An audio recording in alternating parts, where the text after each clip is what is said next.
আজ আমরা আলোচনা করব ফরাসি বিপ্লবের আগে ফ্রান্সে প্রচলিত বিভিন্ন কর সম্পর্কে।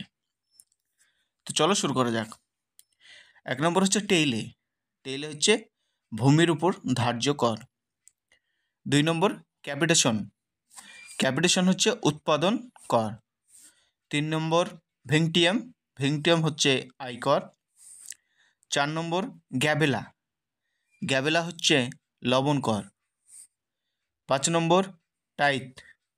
টাইথ হচ্ছে ধর্মকর। 6 নম্বর কারভি। কারভি হচ্ছে বেকার শ্রম। 7 নম্বর তেরাজ। তেরাজ হচ্ছে পথঘাট ব্যবহার কর।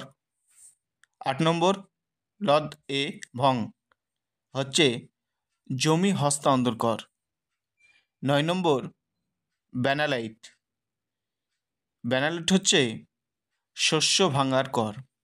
10 নম্বর এইদাস। এটি হচ্ছে তামাক ও মদের উপর কর।